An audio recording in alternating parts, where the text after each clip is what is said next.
Olá, o Amigo Animal está começando e hoje o programa está muito legal. Quem lida com cachorro diariamente, quem faz resgates, as pessoas que se padecem de ver um filhotinho na rua, precisa tomar muito cuidado. Existe uma doença que é o terror dos animais e dos filhotes de cães, que é a parvovirose. Eu estou aqui do lado da doutora Fernanda. A doutora Fernanda é médica veterinária da Clínica Viva Bicho e a gente vai explicar um pouquinho para vocês o que é a parvovirose. Né, doutora? É complicado. Quando a gente sabe que o animal está com parvo, a gente já vê esse animal condenado, né? Na maior parte das vezes, o animal com parvovirose ele vem muito debilitado. Qual é o problema? A parvovirose é um vírus, né? E um vírus que acomete trato gastrointestinal. Então, a maior parte dos animais, eles têm uma diarreia hemorrágica. Uma diarreia com muito sangue. E o que acontece, né? Eles desidratam muito, eles vomitam muito e não conseguem recompor tudo isso. Porque é muito rápido, né, doutora? Muito rápido, exatamente. E é uma doença que pega na rua. E pega por quê? Por falta de vacina. Então, qual é a grande questão? Os nossos animais, eles precisam começar a vacinação aos 46 dias de vida, né?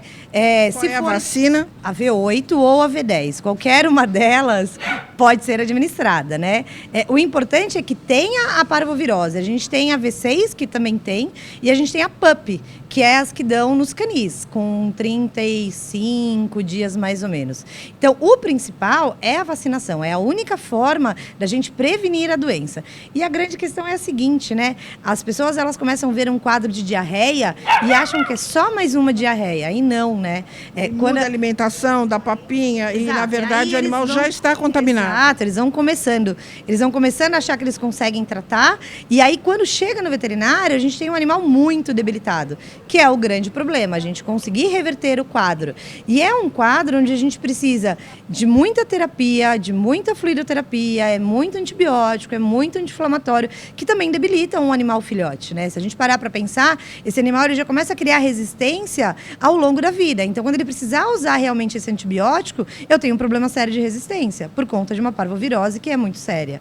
Então, se a gente começa a dar as vacinas sem levar o animal na rua e com todos os cuidados, sem entrar em contato com outros animais, a gente previne a parvovirose. Então, prevenir a parvovirose é a coisa mais fácil da vida. Mas me diga uma coisa, a pessoa achou uma ninhada na rua, que está lá jogada. Você não sabe se essa ninhada já teve contato com outros animais com parvo. A gente não sabe o que fazer. Pegou, resgatou.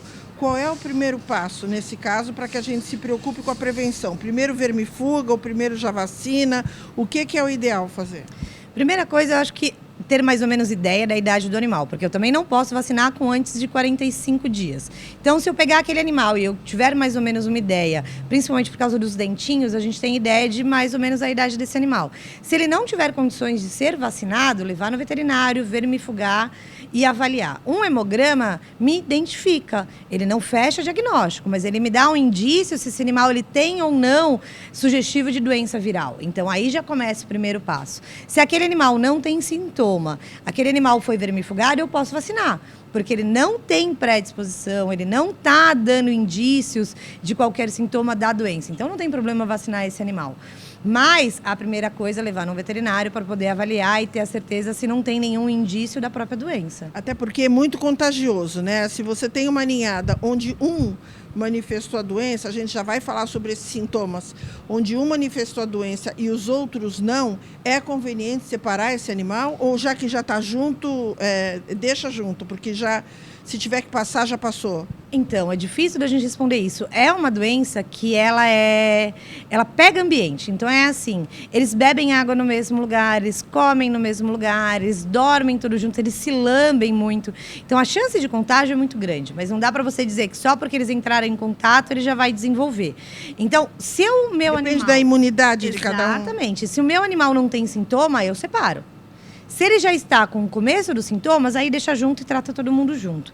E outra coisa, a doença ela fica no ambiente por até 1 ano e meio, 2 anos. Então, a partir do momento que você tem um animal dentro de casa, eu não posso incluir outro animal sem as doses da vacina, sem o calendário de vacina completo antes desse período, porque senão o seu animal ele pode estar predisposto a pegar a doença também. E quais são esses sintomas principais que você vê? A gente vai mostrar para vocês alguns animais com sintomas já de parvo, porque é muito rápido, viu, gente? Começou hoje, amanhã já está grave. Então, não é algo que vai evoluindo lentamente. E quais são esses sintomas que você bate o olho, a gente sabe que as fezes têm um cheiro horrível? Exatamente. Então, é uma diarreia com muito sangue. Na verdade, é mais sangue do que diarreia, porque você não tem formação das fezes, você não tem nem cocô pastoso. Você tem uma diarreia líquida, e muito, muito, muito sangue, e esse cheiro que é muito forte, que a gente até brinca que ele é característico da parvo, né? A gente brinca que chegou uma diarreia com esse cheiro fétido, a gente fala é parvo. A gente já pré-define esse animal pelo cheiro. Então, o principal, desidratação, vômito e essa diarreia muito fedida com muito sangue. A gente está mostrando para vocês uma ninhada que um deles, o mais clarinho que vocês estão vendo, ele está brincando agora, mas ele chegou num estado assim, abandonaram esses animais aqui na porta e a pessoa foi tão sacana que ela abandonou sabendo que esse clarinho estava doente. Então ela abandonou o clarinho numa caixa de transporte e os outros 3 juntos. Ela já abandonou separado sabendo que aquele estava com doença contagiosa. Senão ela não teria separado. E ele realmente estava desfalecido. Quando eu fui, na verdade, fui eu e a Mariluz que achamos a ninhada. E quando nós pegamos, as fezes escorriam pelas pernas. Ele não comia, não bebia, ele só babava, não tinha controle nenhum mais. E a gente tinha certeza de que ele não sobreviveria. Tanto que quando a gente internou, a gente falou, é só para dar uma qualidade de vida que ele tem uma morte digna. Exatamente. E assim, na verdade, no dia seguinte a gente não acreditou com o protocolo de vocês, que ele estava de pé, maravilhoso. Mas é raro isso, né, doutora? É raro, é bem raro. Mas eu acho que ele tinha tanta vontade de viver que parece que as medicações funcionaram dele de um jeito que normalmente não funciona nos animais. Na verdade, você vê, só ele pegou da ninhada, os outros não. Não, os outros não pegaram, tanto que os outros ficaram separados. A gente começou com tratamento de vermifugação, de exame de sangue para ver se estava todo mundo bem. Nenhum tinha exame indicativo D, as fezes normais, tanto que a gente não precisou entrar com um protocolo para parvovirose para eles. Mas os outros, sim. O pequenininho, né, o Genaro, né? O Genaro, a gente teve que tratar para parvo, ficou internado pelo menos uns 5 dias, até ter melhor qualidade para conseguir comer sozinho, ficar bem, conseguir medicar sem precisar dar fluido intravenosa e a partir daí conseguir conviver com seus animais, com seus irmãozinhos. Ou é parvo ou é sinomose, né? Que já dá, uma das duas, né, doutora? E é muito parecido também, né? Então, na verdade, a grande diferença é a seguinte, a sinomose, a gente tem 3 fases da doença, a gente tem a fase gástrica, a respiratória e a neurológica. Só que nos cães eu posso começar com uma fase gástrica e depois ir para respiratória, ou eu posso começar com uma respiratória e depois uma gástrica. Pode ir direto para o neurológico? Muito difícil. Normalmente o neurológico, ele vai em animais idosos, porque os animais idosos, eles não têm as 2 primeiras fases.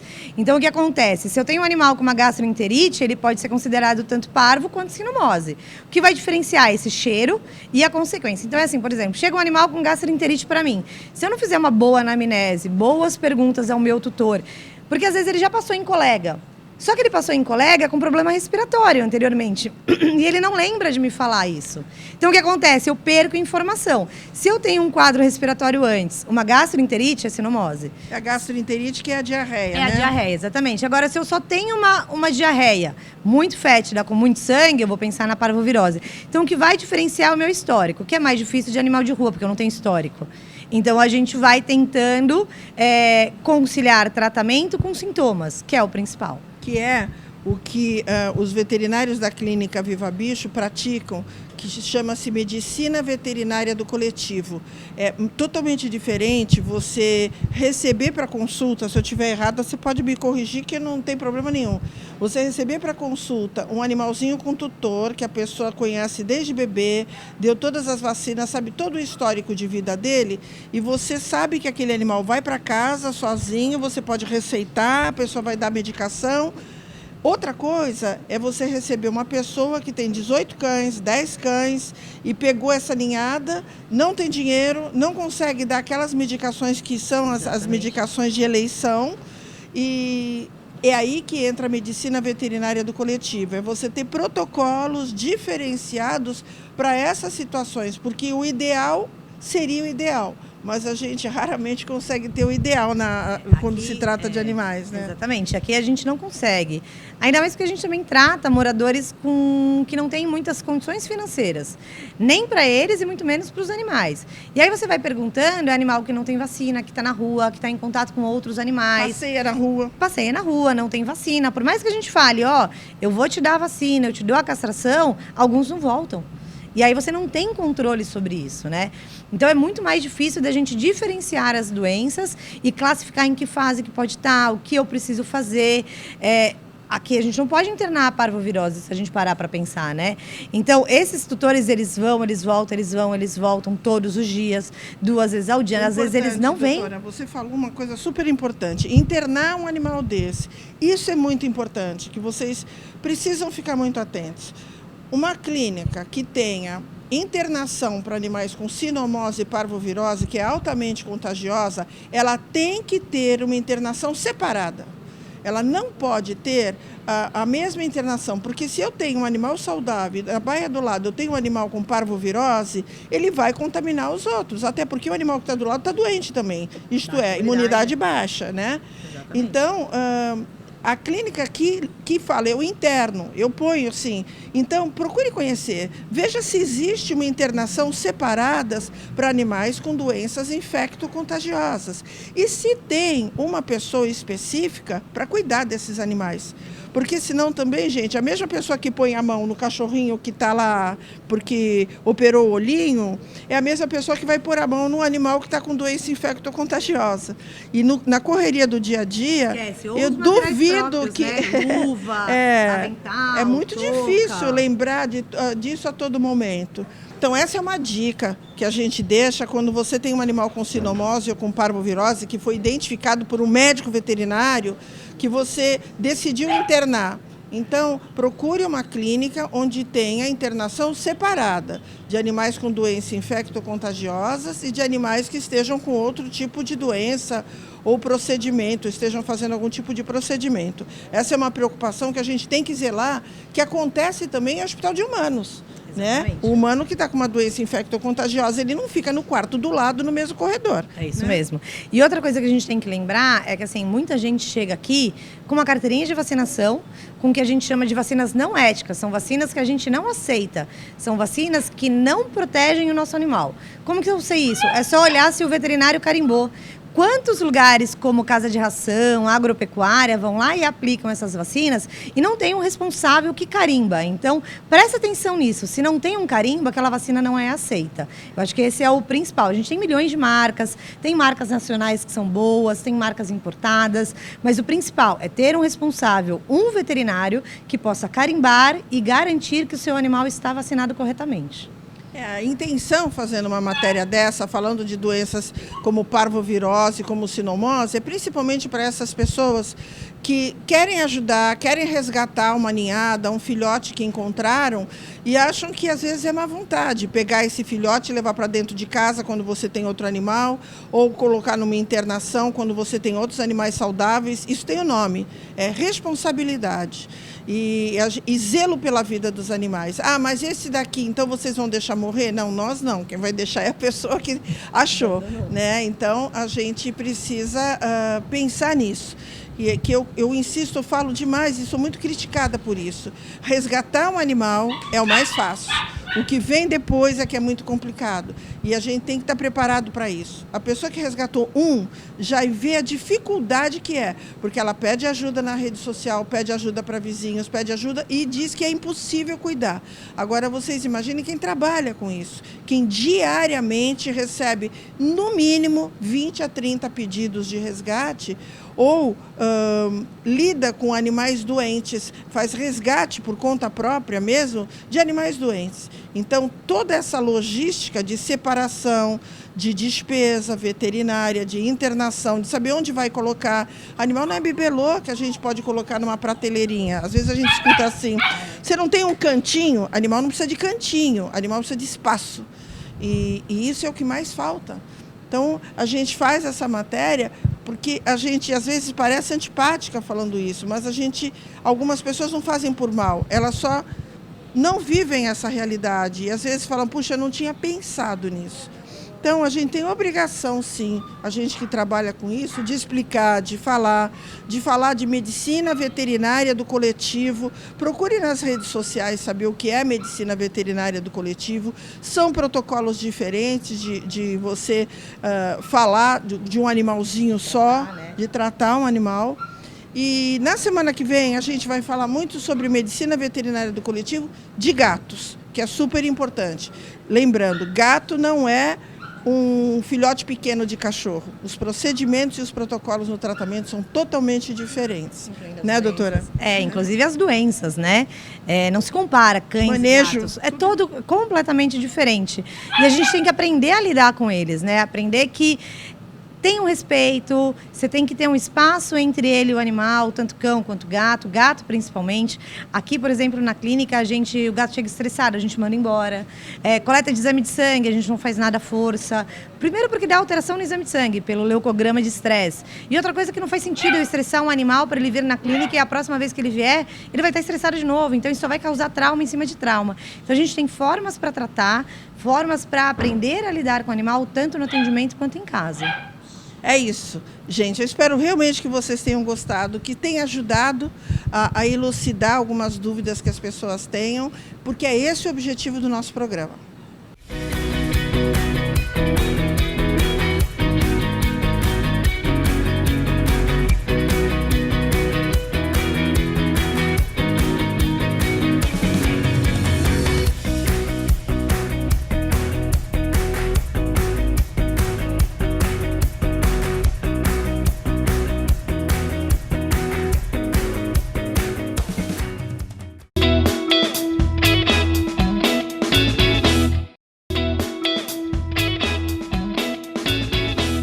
Voltamos com o programa Amigo Animal e nós estamos com a doutora Fernanda, que é médica veterinária da Clínica Viva Bicho, que a gente quer contar para vocês um pouquinho da rotina do que é uma ONG, da ONG Viva Bicho, que é uma ONG cuja clínica é parceira, e o que acontece nessa rotina diária quando a gente tem altos e baixos emocionais. E a gente quer contar a história do Baruque para vocês. O Baruque foi abandonado, amarrado, no meio do mato, na cidade de Cubatão, onde uma pessoa encontrou, pediu socorro, e ele estava lá, desfalecido, morrendo, como vocês estão vendo nas imagens, e foi resgatado e trazido para cá. Quando a gente faz um resgate desse, você não sabe absolutamente nada do histórico desse animal. É uma incógnita, né? É aquilo que você viu e ninguém sabe nada. É assim, se vira.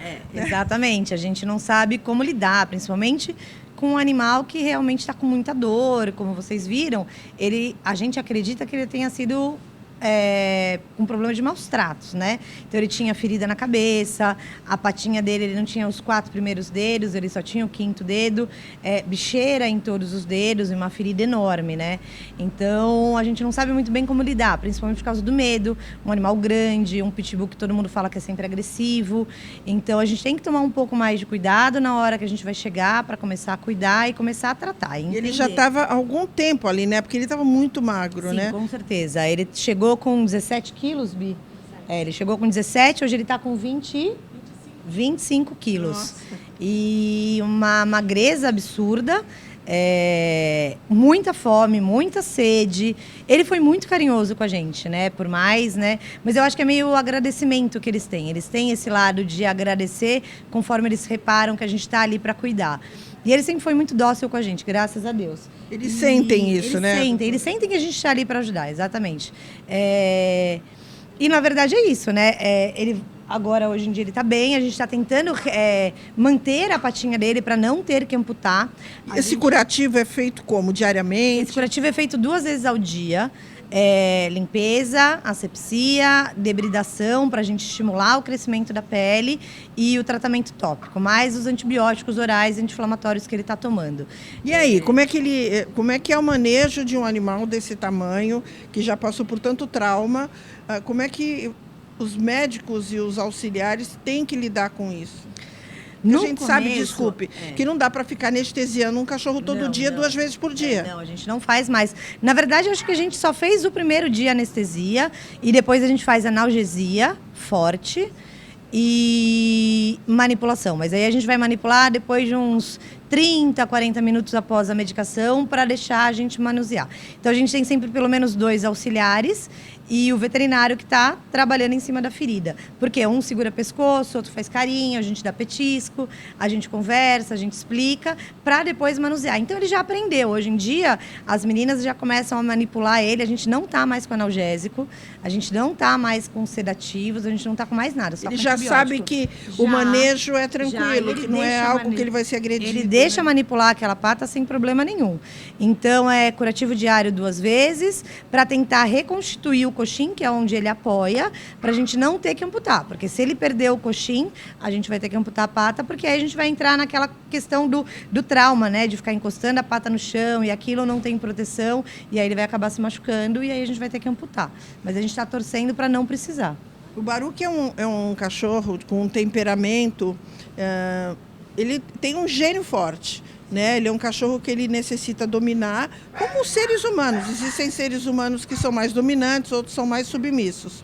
No caso do Baruch, ele é um cachorro dominante, ele odeia outros animais, né? Ele não gosta muito de gatos e nem muito de cães. Não, ele gosta se for para se alimentar. Exato. Ele não suporta gato, nem cachorro. Ele é um cachorro para morar sozinho. É um cachorro jovem, né? É um cachorro jovem e é muito dócil. Se você souber lidar, mas a gente precisa ter respaldo para falar com ele, mas a gente precisa ser soberana a ele. Não pode deixar com que ele venha para cima da gente. Ele não pode dominar a nossa pessoa. E ele tem o instinto de dominância. Mas ele já foi castrado. Então, desde quando a gente castrou, a gente nota que ele está um pouquinho mais calmo, porque a gente não tem a parte hormonal para tentar dominar e assim por diante. Então, gente, o Baruch é um cachorro que está para adoção. A gente prefere doar o Baruch para uma pessoa que conheça a raça. Ele já passeia na rua com a Bianca. A Bianca é a mãe postiça dele. Ele é completamente apaixonado na Bianca, né, Bi? E você completamente apaixonada nele, né? Eu trabalho com ele com a parte emocional, né? Então eu faço os passeios com ele. É um cachorro realmente muito dócil, mas precisa ter a dominância, né? Em referente a saber lidar com ele. Ele não gosta muito de receber um não, mas eu acho que é tudo calma, né? Paciência. A gente também não sabe o que ele sofreu por aí, como ele veio de maus tratos. O que ele precisa agora é tempo, paciência e amor. E é o que a gente dá aqui, cada um dá um pouco, né? Então, gente, é isso. É um cachorro adulto, grande, forte, vigoroso, que precisa de alguém que conheça a raça, né? Se você se habilita, procura a ONG Viva Bicho, vem até aqui, vem conhecer o Baruch. Outras pessoas já vieram, mas a gente ainda não sentiu segurança para doar o Baruch para essas pessoas que vieram procurar. Não pelas pessoas, é pelo Baruch. Dá uma passadinha aqui na ONG Viva Bicho que a gente mostra o Baruch para vocês.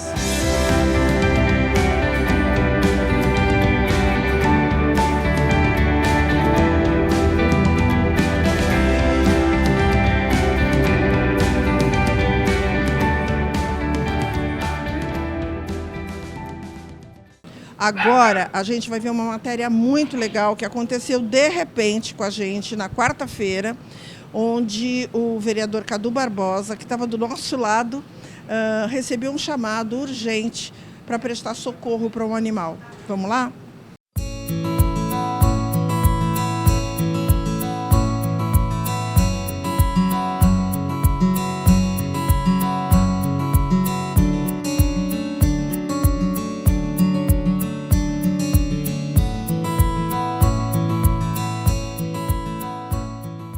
Bom, agora que já passou aquele período de nervoso, de tensão, da gente não saber o estado geral do animal, eu estou aqui de novo do lado da doutora Fernanda, que foi quem socorreu a cachorrinha assim que nós chegamos. Doutora, obrigada por estar dando essa entrevista para a gente. E a gente quer saber de você, agora que a situação passou, o que você pôde detectar daquilo que você viu? Tá. Ela se chama Sabrina agora, viu, gente? A Sabrina chegou ontem com muita dor, sugestivo de uma anemia, e a gente reparou que aquela pata tá mutilada, né? E ela tá mutilada que pode ser por várias coisas. Ou por um trauma, ou por ela mesma, porque a dor que ela sentiu pela quantidade de bicheira que tinha na pata, eles acabam se mordendo, né? Então ela não tem nenhuma das regiões do carpo, que é como se fosse a nossa palma da mão e os dedinhos, e só tá na parte de rádio e ulna, né? Então tá tudo exposto, aquela parte óssea já tá toda morta. Então a gente vai ter que partir para amputação alta, porque aquele membro já não é mais funcional para o animal. A gente tem os exames de sangue dela já prontos, com uma certa anemia, mas essa anemia com certeza por perda do sangue do próprio membro. Mas ela está bem, ela já está comendo, ela já balança rabinho, ela está super esperta e amanhã mesmo a gente já vai amputar essa pata. Então, quando a gente fala de amputação, as pessoas que não têm a rotina nem a obrigação de entender o quanto às vezes a amputação é uma ação que alivia muito a vida do animal, eu queria que você falasse um pouquinho desse pós-operatório de uma amputação. Porque a gente sabe que com o ser humano, quando ele tem uma amputação, o emocional influencia demais a vida da pessoa, né? Então ele se questiona, agora eu não vou ser mais aceito, e agora eu estou horrível, ele se olha no espelho, ele fala, como vai ser meu amanhã, será que eu vou conseguir? No caso dos animais, como é que é esse pós-operatório, uma pós-amputação? Na maior parte dos animais que a gente acaba amputando, a gente nota que para eles é até um alívio, porque aquele membro ele acaba sendo um peso. O fato dela não usa mais, né, não doutor? Usa, não. E o fato dela não ter o apoio dos coxins, qualquer hora que ela tenta levantar, aonde tem a ferida e aonde está morto, ela apoia. Então isso acaba não tendo uma cicatrização adequada. O fato deles terem mais 3 membros, eles serem quadrúpedes, eles não têm a necessidade desse membro, né? A partir do momento que ele tem uma lesão, ou ele está fraturado ou qualquer coisa do tipo. Então, para eles é muito mais fácil não ter esse peso e eles já saem no primeiro dia andando, sem aquela tentativa de apoiar, porque eles têm um manejo mais fácil, né, na hora do pós-operatório. Então, para ela vai ser muito melhor. E não tem o psicológico, ela não sabe que ela tirou uma pata. Não vai se achar mais feia, nada disso. Não, e aquela pata não tem serventia nenhuma, né? Ela não vai usar para locomoção, então vai ser muito mais fácil. Ela já não está usando, né? Exato, vai ser muito mais fácil para ela, muito melhor. Tá, a gente fez essa pergunta porque as pessoas perguntam isso pra gente. Eu vi que vocês amputaram aquele gatinho, aquele cachorrinho. Meu Deus, quanto sofrimento. Não, para ele, o ideal seria que não fizesse, que não precisasse. Mas numa situação dessa, como a doutora relatou, é necessário e um alívio muito grande para o animal que já não está usando aquela pata, né? É um animal jovem, né? Como ela é um animal jovem, ela se adapta muito mais fácil do que um animal que seja idoso e que sempre usou aquela pata. Então, para ela não vai fazer uma diferença muito grande.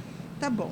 Então, doutora, mais uma vez, muito obrigada. E a gente, então, quer agradecer muitíssimo a todas as pessoas que viram esse resgate e depois ficaram entrando em contato com a gente. Não precisa agradecer, a gente faz quando pode, se pode, porque o pegar um animal da rua é a parte mais fácil, o que vem depois é o mais difícil.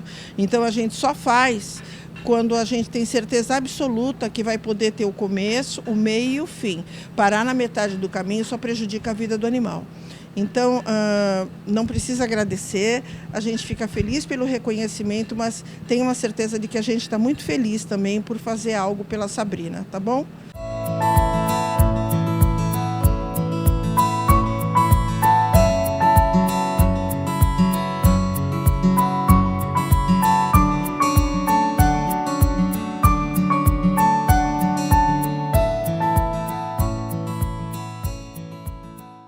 A gente vai ficando por aqui, repetindo, a gente espera realmente que vocês gostem dessas dicas que a gente oferece para vocês, porque a gente sabe que quem assiste esse programa ama os animais.